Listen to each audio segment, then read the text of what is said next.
Hello, teachers, and welcome to this special live streamed community event on the Teaching English Facebook page, brought to you by the British Council. My name is Marcus James, and in a moment, we're going to be hearing from Katherine Bilsborough all about creating ELT materials. So let's go meet her. Hello, Katherine. How are you today? Hi, Marcus. I'm very well. Wonderful day. I'm very excited to be doing this live with you. Looking forward to connecting with teachers from all around the world. It's a real privilege for me. Well, we are very fortunate to have you with us, and judging from the comments on some of the Facebook posts last week, there's a lot of anticipation and excitement about this particular session today. So, as we said at the beginning, there are two live streamed events this week. So today we're talking about creating the perfect materials for your learners' needs. And then on Wednesday, Katherine will be talking about the career side of creating ELT materials. Okay, let's remove that. Okay, so teachers, as you are watching, please do write in the comments any questions you have for Katherine or any experience that you would like to share with us as well. We'd love to hear from you. I can see lots and lots of teachers are joining us from around the world. As we said, popular session. We've got Ekaterina in Georgia, Nawab in Afghanistan, Rosanna in Italy, Manal in Canada, Alberta in Italy, Olympia in Greece, Mary in Japan, Marwa in Indonesia. So many teachers right now. Okay, so Katherine, how did you get into ELT material writing? That's a really good question. And I'm going to talk a lot about different ways into materials writing on Wednesday, especially. But it's a good question, and it's a question I always get asked. The very first materials I wrote were for a British Council website, the Professionals website, and this was about 25 years ago, maybe, as long as that. And I was given the opportunity as I was teaching, and they put a call out and asked if anybody would be interested in writing some material. So that's the first thing I wrote. And then the first big thing I wrote, which is a course book, that came about because I attended a teacher's event, like a teacher training event, in Spain, where I live, and I gave a workshop. And I gave a workshop to teachers who were teaching children about how to use games to teach vocabulary and grammar. It was the first time I'd ever given a workshop, and I was very, very nervous, but I knew that I had lots of ideas to share from my own experience and from my colleagues. And at the end of the workshop, as I was clearing up and getting my bits and bobs together, a woman came over to me, and she was a commissioning editor for a Spanish publisher, and they were going to bring out a new English course book for primary, and they wanted it to have a strong games focus. So she was going to all of the workshops and talks that were related to playing games and teaching children. And she asked me if I'd like to write a sample unit for a book. And I was amazed. I didn't even realize that kind of thing could happen. So I wrote the sample. They liked it. They changed a lot of it, but they liked lots of the ideas. And from then on, it's been non-stop, really. I carried on teaching for a while, and then eventually I stopped teaching to become a full-time writer. So that's how I got into materials writing in the first place. Excellent. That's really interesting. I mean, I think a lot of us just, stumble into the careers that we sort of end up in, being in the right place at the right time or the wrong place at the wrong time. Certainly has led many of my colleagues to, where they are today, myself included, which is fantastic. So, Katherine, we promoted this session as helping teachers to create the perfect material for their learners' needs.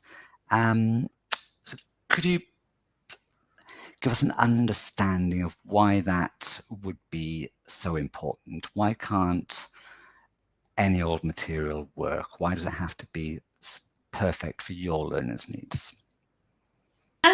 Good question.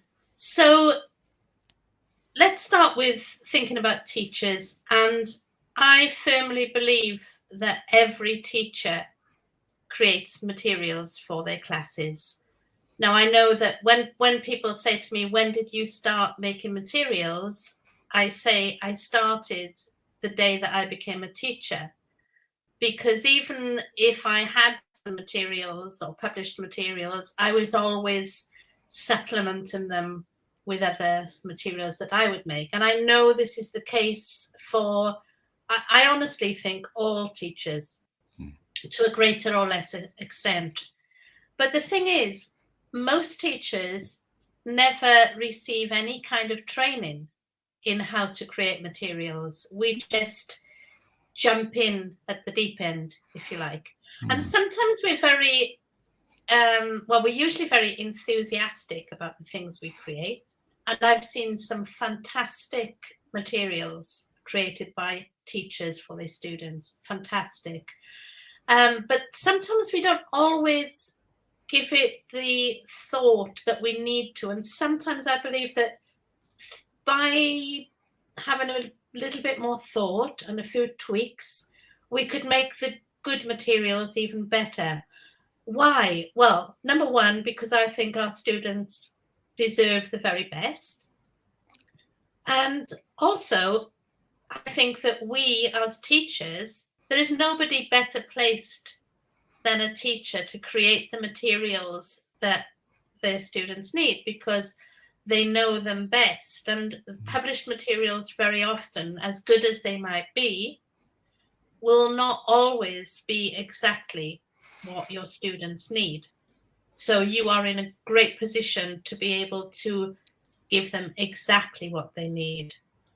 And I suppose the first thing to do, of course, in order to give your students exactly what they need, the very first thing is to find out what that is. And the only way to do that is by getting to know your students as well as you can, their interests, their strengths, their weaknesses, whether they are, why they're learning English. So is it because they are sitting an exam? Is it because they want to make friends and speak English, etc.? And the more you know about your students, the better informed your materials can then be. I think it's worth pointing out too, because I get asked this question. Somebody asked me recently, and I get asked it a lot of times, do you need to be a native speaker to be able to create good English materials? And I have the answer to that is absolutely not. It taps into the whole debate of teaching, doesn't it? But I honestly, some of the very best materials that I've seen have been created by teachers from all backgrounds, all nationalities. Some are native English speakers. I hate that word, actually. I hate the whole concept, yeah? So some are L1 speakers, some are L2 speakers. But no, you absolutely not. Anybody can create materials. What you need is to be to have a teacher's mind, and also to have an idea of the kind of materials that work well in your context. And that's the best starting point, I think. That's a very, very good point, actually. Catherine, we've got some sort of comments and questions. I don't know if you want to take these as we go along, or we'll save them for the end. Yeah, I'm happy to. I've sort of got a list of about 5 or 6 points that are important to raise. They'll probably Okay. come up through the questions. All right. Well, So, I mean, these are just a mixed bag, really. So Manal asks, can ELT material be modified based on social background? excellent question. I would say that ELT material can be modified based on absolutely any criteria that you as a teacher decide is important. So, for example, if you're teaching in an area which is low resource area, if you like, and your student might have low income, for example, I wouldn't want to be given the materials where they are seeing, expensive cars, holidays, ridiculous, money stuff going on. So I would definitely change the focus. This is when it might be a good idea to create some materials, maybe bringing in local issues. I think localization, if you like, is key when you're creating materials for students and you're working in a particular place. You can make them very tied to that place, which can be very motivating and very relatable, rather than talking about, a holiday in Disneyland. You might be able to talk about, you might be able to teach the same language by talking about a visit to a local park in your area, which is popular with people to spend their free time, for example. Because at the end of the day, we always have to keep the language in mind. What are we teaching? What are our aims and objectives? So if the vocabulary is about spending a day out, for example, traveling somewhere, hobbies, things you do in your free time or whatever, you can bring them more to a very local context, I think. Absolutely. You are the boss when you create the materials. You are the one who decides all of these things. Yeah. Exactly. I've got a few comments as well. This one from Fernando, who says material based on learners' needs is much more meaningful and it'll promote more authentic engagement. Absolutely. Absolutely. I've got a lovely little anecdote that I'll share briefly. I went to do some teacher training to India with the British Council about 8 years ago, I think it was. And I was speaking with a group of women from all different backgrounds, from all different schools, and they were teacher trainers. So it was a train the trainer experience. And we were talking about creating materials, and I was trying to give the message that they can use any content as a starting point, but the more familiar things are, sometimes the better. So I chose some content. I wanted to teach them how to create materials around the vocabulary of food and food preparation. So I took a menu from the hotel I was staying in with Indian dishes, typical dishes, and then we were speaking about how we could make materials from this menu. And the women were amazing because they all suddenly realized that the language for creating food, and that they might have that vocabulary, but a lot of the teachers and the students might not actually have the vocabulary they needed to be able to explain to a visitor or somebody they meet online how to make a dish that's typical from their area. So we might see in a course book, how to make, I don't know, fish and chips or a Japanese dish or whatever. But if you're living in, Norway, for example, you might decide you want to teach something else. So absolutely, they can be very motivating. Another thing you can do actually is ask the students themselves about topics that are of interest to them, and ask them what they're watching, what they're reading, what they're listening to, this kind of thing. and then make a note, and if you come back then and provide them with some materials which have at the core something that they've mentioned, they will know that, they'll notice, and they will be extremely grateful, I think, and they'll show you that, that because students pick up on these things. Absolutely. In fact, this comment from Adel basically exactly pretty much says the same as what you just said there.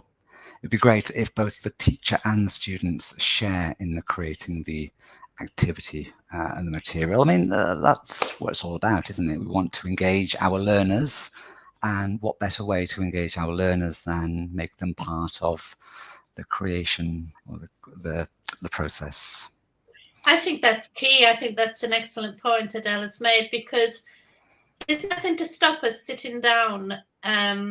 It's actually quite a nice thing to do with the class, or if you're online, you can do it too, to sit down with the group and talk about materials and talk about the kind of things they like, exercises they find motivating or boring, or to just get an idea of things. And if there's something that they've enjoyed doing, a particular task, there's nothing to stop you setting as a task, homework or whatever. Ask the students to create some materials for the classroom, which you can then maybe polish into something more professional looking, if you like, and together create those materials that then, if you add their names to it, you can then use it with another class and spread it around a bit. And then if students see that other students have helped create materials, maybe they'll want to do it too, and the thing goes on and on. Definitely. Excellent. Okay, there was one more I'd like to raise. Where was it? Oh, I mean, this is an interesting one. Kinga asks, what makes an ELT material in your opinion? How do you level your materials? What proficiency system are they based on? Okay, this is a really, really good question. Kinga's obviously got her ELT materials writer head on today. So how do you level materials? Leveling your materials is absolutely key to get the right level. So what I do normally, if you're using a text, you can use a vocabulary profiler or a language profiler. Now, this is something that you can get. There are lots of them available, and I think we might have a link to share to one that I use quite frequently, which is called Vocab Kitchen. Now, this is what you do with this. It's a free website. It's a free tool that you can use. So you get a text that you're going to use maybe in the lesson, or an exercise or something you've created. You cut and paste the content of that into the profiler and press click, and the profiler will tell you what level that text is. So they color code the words, so you can see they use the Common European Framework, or you can use the academic word list. It depends. You can choose a number of them. Other language profilers do similar things, or they might do extra things. But basically, you can see at a glance the exact level of the text that you're using. And then you can do one of two things. You can keep it as it is. If it's below level, you can make it more challenging. If it's above level, you can either add support and keep it as it is, or you might want to rephrase things to bring the level down a bit. But yeah, level is key, because if materials are too easy, students might get bored, and if it's too challenging, they might get frustrated. But of course, the beauty of creating your own materials is that you can add in differentiation. Yes, so if you want to create a worksheet, whether it's a print worksheet or something to use online, you can make the worksheet, and then you can change it in different ways so that you can end up with 2, 3, 4 versions. So one version might be a slightly higher level, one might have more support. There are a number of ways that you can do this, but that is the beauty of creating your own materials, because you don't normally get that from published materials. So yeah. Excellent. Thank you for that tip. Yeah, so vocabkitchen.com is on the screen right now. Kath, we've got a few comments. I was going to summarize the bit of a discussion that's happening in the chat below about sort of adapting or localizing cultural material.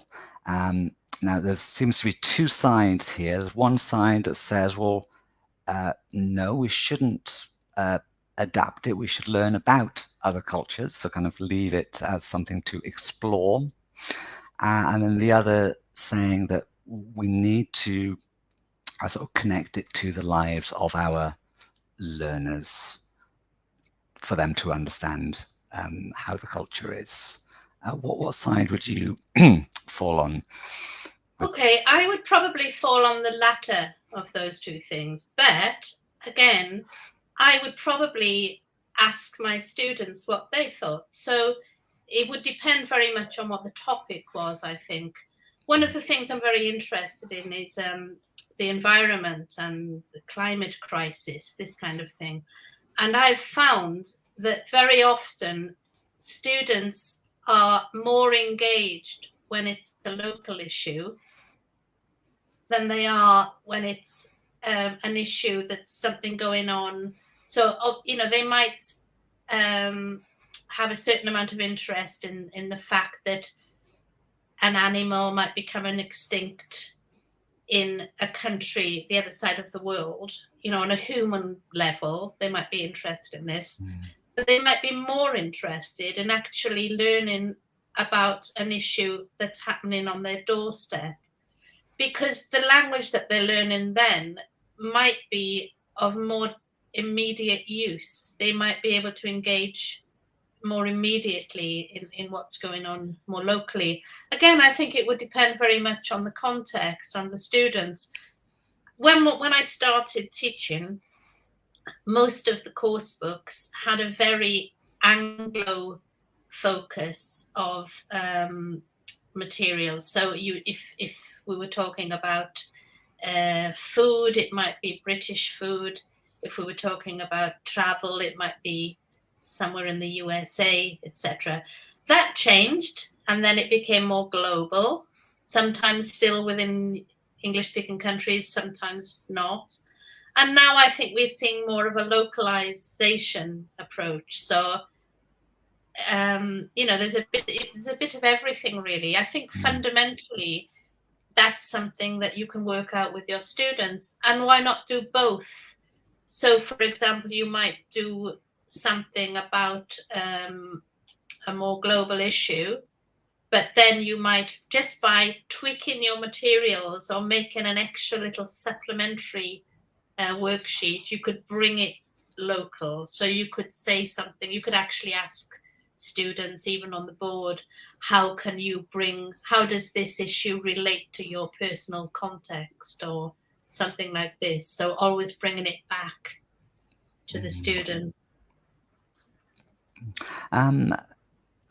Thank you. Thanks for that, Kath. I've just got a quick update for teachers watching. We did promise you we don't usually do this, but it's a special live event on the Teaching English Facebook page today.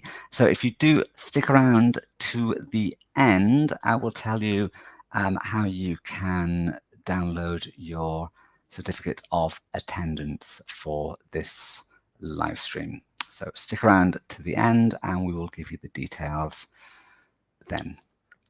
Now, Kath, I've got a few other comments and questions if you'd like to have a go at these. This one's a bit of a toughie. From Mohammed, what assessment criteria should you use to assess material utility? Okay, that's a tough one, Mohammed. Thank you for making me use my brain this morning.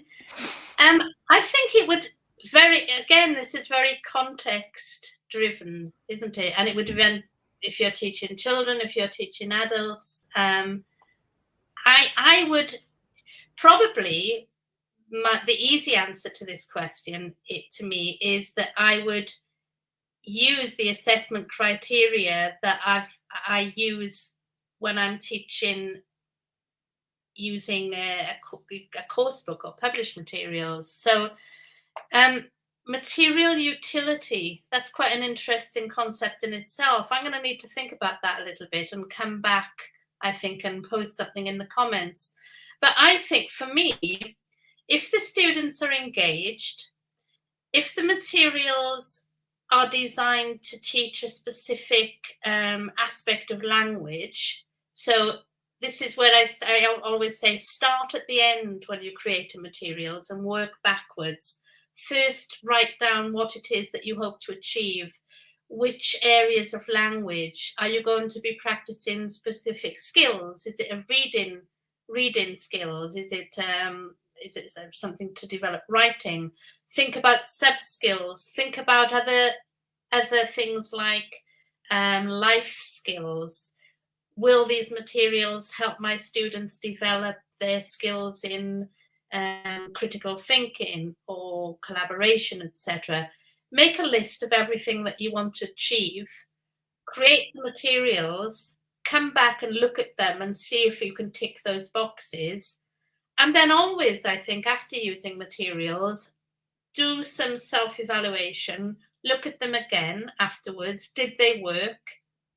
Were they successful? Did they fail? Your students could also help you with that by joining in and filling in a simple thing to you can, there are ways of measuring this kind of thing, I think. But a really good question. I would say for mostly what I always say to teachers is try to imitate what publishers do, but on a smaller scale. So publishers always do a lot of research first before they create materials to find out what people need. So you can do that. They always have a writer, but then they have editors. So it's always a good idea to imitate that too. So when you finish creating your materials, show them to somebody else who might notice something that you haven't noticed, a spelling mistake or something that's just been overlooked. Yeah, because we always make little errors. Another thing that publishers do, they always check very carefully that materials are legal. Now that's a big one, that's copyright. And I think it's worth mentioning that we need to be very careful when we create materials that we aren't breaking any copyright rules. One way we can do that is by learning about copyright a bit more. We can use images from certain websites that are free of copyright, so they're free to use. I know there's Unsplash is one. There are others too. You can find them. I'll add them in the chat box later as well. There are plenty of places to go to find copyright-free things that you can use. If you're not sure whether something is legal to use or not, then either don't use it or try to find out, or contact the people who've created it and ask if you can use it. I've done that lots of times, and usually people say yes. They might have an email address or a contact or a website or something. And just be aware. I think being aware is the most important thing here. Also, when you create materials, it's a good idea to add your name to the bottom of the materials or the top somewhere, and to say that they belong to you, so that then if somebody ends up sharing them, you will be acknowledged as the author. Okay, because it's all about acknowledgement. I think it's really important. Yes, that's right. 'Cause it's a bit gets a bit complicated as well over, you know, when you designed and created those materials, were you on kind of work time? Does your institution sort of therefore take ownership of that as well? I mean, there are so many hurdles, certainly with the copyright and intellectual property, but certainly, you know, creating them yourself, at least you will get that acknowledgement, won't you? Yeah, one I've got a tip as well.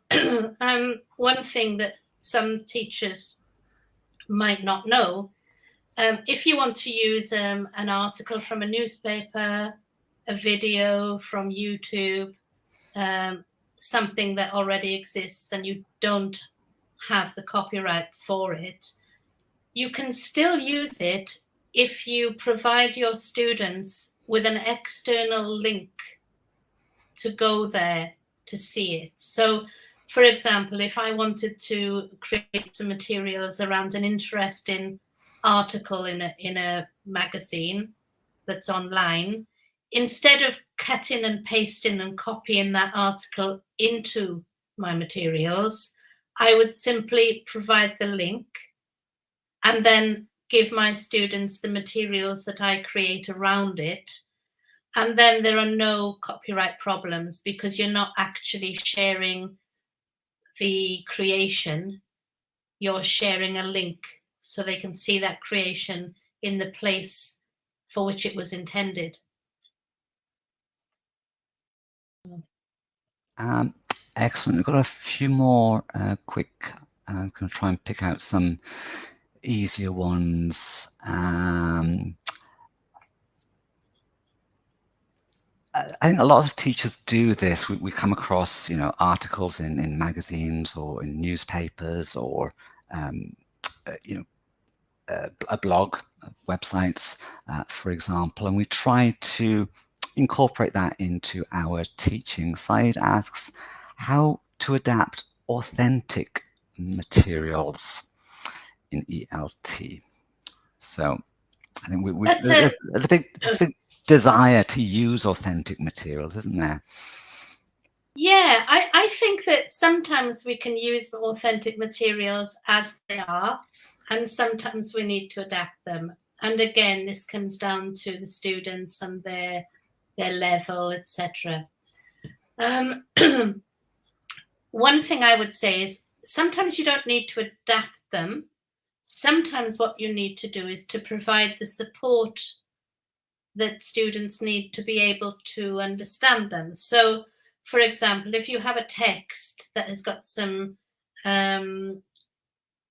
above level language, then what you can do is you can actually extract that language and do something with it, with the class, with the materials, before they actually come across the text. So in the simplest way, I'm talking about things like vocabulary. You might provide them with a glossary. You might provide them with a pre-reading activity engaging with that vocabulary, etc. And there are a number of ways that you can do this. And then you can actually simplify a text. Again, it depends on the original text. There's a place on the internet called the Gutenberg Project. Some of you might be familiar with it. And on this website, they've got thousands and thousands of copyright-free texts, stories, books, etc. I had a quick look today before this session to check it was all still the same. And they've now added a new section of contemporary self-published books. And you can take these and use them as they are, but you can also take extracts from them and change them and simplify them. So you could do what I mentioned earlier, put it into the language profiler, pick out some words that are above level, use a thesaurus, like an online dictionary thesaurus, where they give you synonyms of those words that are lower level, and change something that way. So yeah, I would sometimes we need to adapt something. There are different ways of adapting, obviously. What you could do is write a summary, and then you might like to provide the stronger students with the original text after you've created the worksheet using, or whatever, using the adapted material. So they'll already be familiar with the topic and a lot of the language, and then they might be much better equipped to have a go with the authentic original material. Mm. That's a whole session in itself, I think. Oof. Authentic. Yes, well, I mean, I think a lot of these questions, comments, Kath, could sort of warrant their own sessions as well. I've had a few questions about sort of how to get into the sort of the career path of ELT materials writer. Karen, who's moderating the comments, has already responded that we'll hopefully be talking about that on Wednesday. Now, obviously, there's a lot of us, who have moved online one way or another, and there are many learners out there who are in low resource context, who maybe not able to connect online, but still have that remote learning. So what would be the best teaching materials, asks Mary Juliet, to online classes for those students who don't have any access to the internet?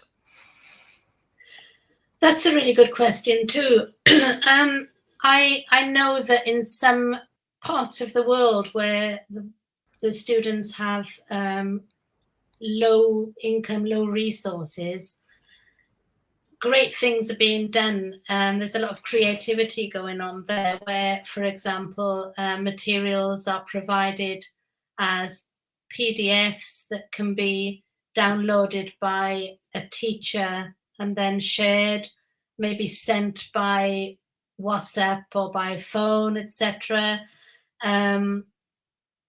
Local radios, I've seen places where local radios have actually got involved. So if you were living in an area where students might not have access to online materials and listening materials, it might be worth asking your local radio station if you could have a spot once a month or something to deliver some what would be audio lessons, etc., that you could write and deliver. There are lots of things that you can, I think, most of the most creative materials that I've ever seen have been created by teachers who have low resources, because when we've got everything and we're overwhelmed by so much stuff, we don't need to be as creative, because we've already got this, we've already got that.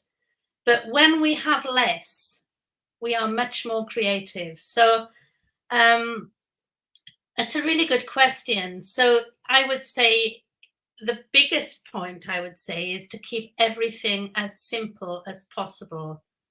So if somebody does need to print something off, just keep it in black and white. Just don't have loads of colors. Texts, for example, if their students are going to be reading them maybe on a mobile phone, make sure the texts are not too long. You're not going to send them a text of 500 words. It's better to send them 5 texts of 100 words, so they're doing less scrolling and less, so think about what the end user is going to be doing with these materials and the difficulties they might face in using them, if it's something too big, too colorful, too shiny. Yeah, so I know that during the pandemic here in my local area, when I live in a very rural part of Spain, and a lot of the students here didn't have access to the internet. And some teachers were actually going out with printout like worksheets that they were delivering by tractor in some cases to farms, etc., so that children could have these worksheets to actually work with. So yeah. Oh, in fact, Mary comments here, restriction brings creativity. Yeah, absolutely, Mary. I absolutely totally agree with you there, 100%.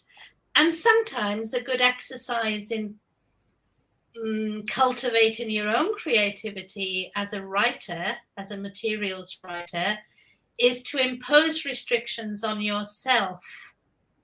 To actually say, okay, you need to do this in 1 hour. You need to do this using no technology. You need to do this without resorting to whatever. So when a professional ELT writer receives instructions from a publisher, this is called a brief, and we're told exactly what we can do, but we have a long list of things that we can't do. Okay. And sometimes we have to find another way of doing something, or we have to find ways of, we find ways of doing this. And that's how you become experienced. So yeah, it's a really good how to write something in a limited number of words, etc., etc. So good point there from Mary. Okay. Excellent. I think we've probably just about got enough time to tackle one more. Kath, I can see 5 that I've selected in front of me. Could you select a random number between 1 and 5? 3. 3. Okay. Question from Fernando. What basic elements should we take into consideration to create materials for both online classes and face-to-face classes? Okay, that's a really good question. Basic elements. Okay. Number 1, keep things simple. Simplicity is key. We overcomplicate things all the time, sometimes trying to be a bit clever. I know that I'm speaking from experience. And simplicity is an art in itself. And that's that expression, less is more. I'm a firm believer in this. Okay, so keep some material for the classroom or for use online. Consider things like the design of a page, whether that be a slide or a printed handout, and think a lot about white space. And this is something that I could talk about for hours. There are 2 types of space on a page, and it's macro space and micro space. Macro space are the white areas, maybe around the margins, maybe between different exercises or activities, etc. Micro space is the amount of space between lines, between maybe a picture and a caption, this kind of thing. And it's a good thing to think about both of those things, because or read up a little bit more about them. Have a look on the internet. White space in design, negative space it's called sometimes, because this kind of thing can make or break a worksheet. It needs to be accessible to everybody, so that's key. I always say to teachers, think about your whole class and their needs as a group, and also think about each individual student in that class. And if your materials are not accessible for one of those students in that class, then you have failed. I've said this a number of times, and it sounds harsh, but we can't do this to students. So we need to make sure that students, if we have a student with dyslexia, for example, talk to them, ask them what makes things easy. usually I'm told they prefer to have things in one column instead of two, for example. That's something simple, certain types of font, etc.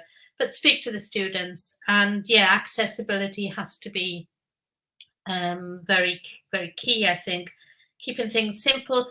Consistency. Be consistent. If you're using an instruction in a worksheet, for example, read the statements and decide whether they are true or false. That activity can be expressed as an instruction in about 50 different ways. And it doesn't matter which you use. What matters is that you always use the same wording, because consistency is something that makes your materials look more polished. It makes your students, it helps them understand what you're asking them to do. If they have two worksheets and you're changing the wording on an instruction, they might think, or one of them might think, that you're asking them to do something different when you're not. So maybe keep a bank of instructions and just use the same ones, cut and paste each time. That would be my top advice, I think.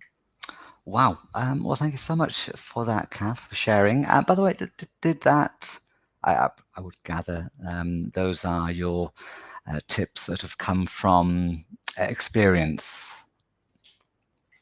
Yeah, they've come from experience, and they've come from my experience. Everything you can possibly do wrong with materials, I've done it.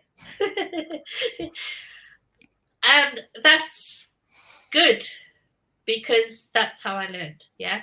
But also in recent years, I've been looking at materials that other teachers have written, and I've been given feedback on these materials.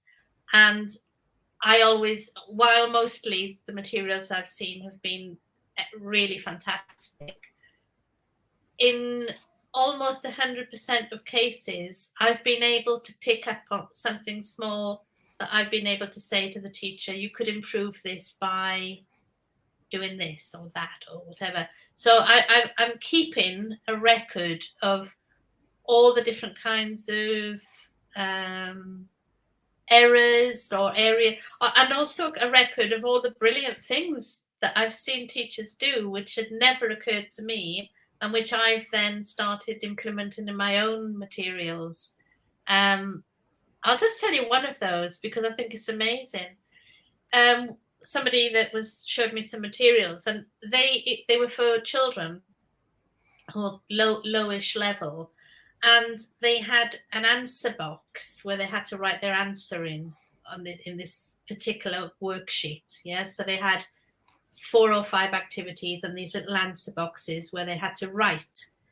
And what this teacher had done was created different sheets with different size boxes, so that some were bigger, some were smaller, so that those learners who got the one with the smaller box might be less able in English to write a lot. And the message that they were getting was, oh, brilliant, I only need to write this much, fits in this little box. But those stronger students with a higher level were being told, come on, give it a go, you can write this much, you know, and getting so such a small tweak there, and massive impact.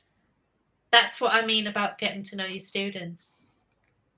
Well, yes, I mean, I think that's true for whatever part of education you end up in. You always take that with you, you know, knowing your students. With me now working in social media, I'm still, you know, got my mind in my classroom, my students, the needs of theirs, and the teachers, how they can meet the needs of their own learners as well. So Katherine Bilsborough, thank you so much for being so full of fantastic information for this first part of the 2-day live session. On Wednesday, you're going to come back and we're going to be talking about sort of the career path. Yeah, we're going to be talking about how we can share the materials that we create and sell them, get paid for writing them, find work, paid work as materials writers. I've been asking a lot of my colleagues for help on this one as well, asking them how they got into materials writing. And then there's loads of things that we can do, because it's when you do create materials for your classes and they're actually really good, it seems a shame that they're just sitting in a folder somewhere and not being used by other teachers, and you're not earning some extra money by selling them. Absolutely, very good point. So we will see you back here on Wednesday. Teachers watching, yes, as we did promise earlier, Karen will be putting a link in the comments of this video and pinning that comment at the top for you to download and edit your certificate of attendance. If you're using a mobile device, it might not be as straightforward. You might have to wait until you're behind a laptop or desktop. We'll also post a link in the event page as well. So teachers watching, thank you so much. Do continue the discussion in the comments below. Katherine will be joining Karen and myself a little bit later on. And of course, we'll see you back here on Wednesday. Bye-bye. Thanks.